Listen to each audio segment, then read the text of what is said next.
What's going on, my friends? This is part five of the story of David, the end of the series. Check it out. Let us know what you think. Also, notice yes, I have a goatee. It looks funny. I took the beard off, but the beard is coming back. So make fun of me too. Put that in the comments. It's all love. Check it out. Part five, story of David. This is the drop. Let's go.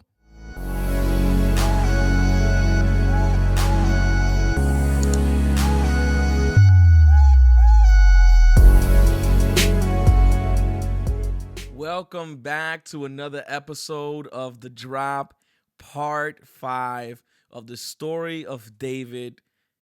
It is so good to be able to say that we've accomplished five episodes. And I said it in my previous episode that it was very intentional to talk about the five stones or the five parts, and I wanted to have some fun with that. But this episode, I don't expect it to be long.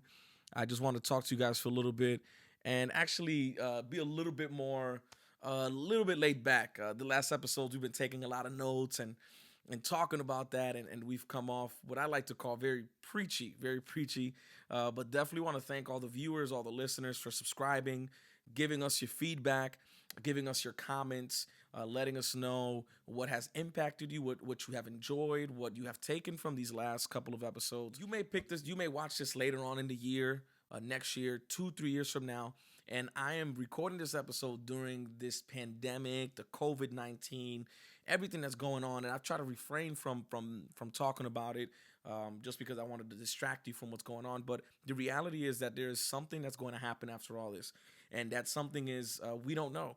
And what I mean by that is what is it that we're going to do after all this is over, when all this is done and quarantine's over, and we go back to some sort of normal, whatever that normal looks like. What is it that you're going to continue to do? What is it? How is your life going to change? How has your life been impacted?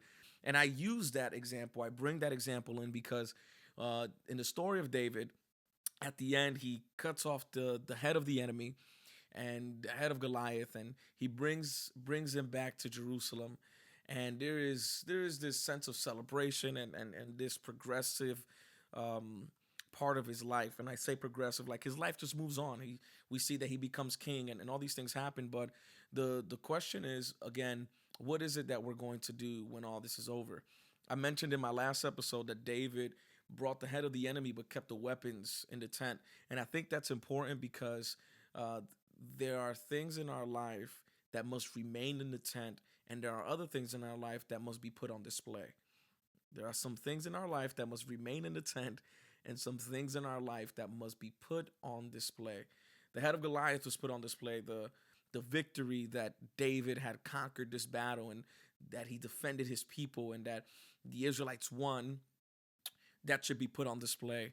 Celebrating one another and celebrating each other's victories, regardless of what that looks like, should be put on display. But there are many times that the way we've accomplished um, that we have to put some things away. We tend to want to talk about everything. We're on social media and we like to, and I'm shooting real, and we want to brag about everything. We want to put everything on display. And even though myself, I post a lot, I'm constantly posting these podcasts and posting other things. There are some things that I believe need to remain in private. There are some things that just need to stay in your home, that need to stay in your tent, and that is not everyone to see.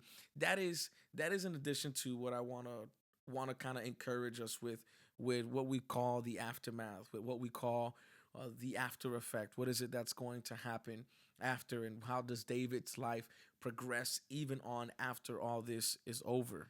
And that is, what have we learned in this time? What have we learned from the battle that can help us live our daily life? What is it that you learned from conquering the giant, conquering Goliath, what some people call the giant, even though the Bible doesn't use the word giant itself? But what have we learned from this experience that we're going to use in our daily life? The reason why I don't believe that David used or displayed the weapons of the enemies, because that's what it was. It was the weapons of the enemy. Even though it was the sword of Goliath that cut the head off, it was the stone of David that knocked him down. Even though it was the sword that conquered and finished and showed the enemy that the very thing you try to use to kill me, God will use to to help you conquer the enemy, there is also an element, there's also a aspect of you that God will use that has nothing to do with anyone, that will help you get to that place. And there are things that God doesn't want us to brag about. There are some things that are not going to be put on display, that God is just going to be dealing with you personally. And I think that's what's happening now. And as I kind of bring these thoughts, and I hope I'm not losing you, bring these thoughts together of what is it that's happening in this time with me and my family, with me and myself, me and my personal time with God. We are eager to come out of this season of our life to talk about what God has been doing, and to talk about all these things, and to be able to conversate with people in person. But I believe that there are some things that there's no need to brag about, and we have to allow God to put them on display when the time has come. There are things that we want to do on our own, but we have to allow God to do that for us. There has to be a level of wisdom. There's a lot of things that are coming out of this season I'm not going to be talking about, because it only has to do with me and God, and only has to do with me and my wife and me and my family. And there's no need for me to try to put on display the weapons. In fact, I only have to put on display the victory. I said it earlier, but I've said it in a different way. Take this with you. God does not want you to display the weapons. He wants you to display the victory. We are coming out victorious out of this. And whatever victory, whatever it is, this applies to any season in our life, that whatever it is that you're going through, God will put your victory on display, and not necessarily the weapon. So I want to encourage you one more time. What is it that you're going to do when you come out of this? What is it that you're going to talk about? What is it that you're going to put on display? And I pray that we have created some habits along this journey that will help us in our daily living. Let's summarize it. Let's bring it back. Let's help each other out. Preparation will always be greater than execution. There are things that people will not see in your preparation that in the time of execution will reveal itself, but no one knows how it happened, or why it happened, or how long it took to make it happen. Preparation will always be longer than execution. Always be prepared, and make sure that you don't only have one stone. Make sure you have 5 stones. Make sure you have enough in your bag.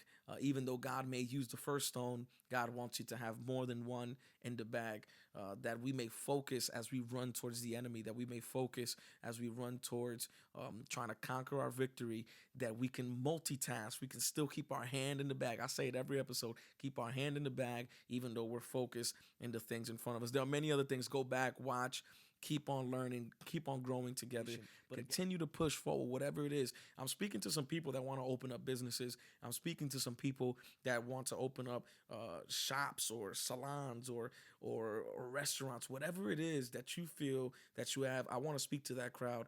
I encourage you to do so. Do not let the status of our economy or the status of what's going on around us discourage you from what God has placed within you. Don't let the status take away from what God already has placed within you.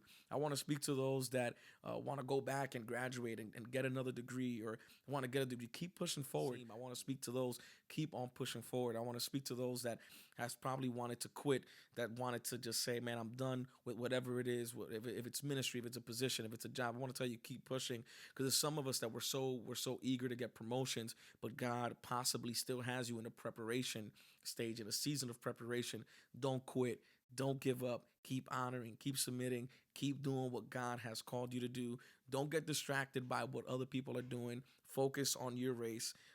One of my favorite preachings from one of my favorite preachers is stay in your lane. Don't focus on what's happening around you. So I hope you fall into one of these categories. If I miss something, I'll probably mention it later on. But I want to encourage you not to give up. Let these habits go with you even further on. I hope that we've created something good, and I hope that we were able to learn something. This is not the end of the podcast. I'm not signing out for good. This is just the end of a series, because I want you guys to get excited with me. I have a special guest coming in the next couple of weeks. It's a 3-part episode. We're going to be talking about more preparation, mindsets, perspectives, and structures. And I don't want to ruin it yet, but you're going to keep watching, keep into it. I'm going to release it this weekend, let you guys know who's on that podcast with me, and so much more that's going to happen the rest of this season, the rest of this year. But be on the lookout.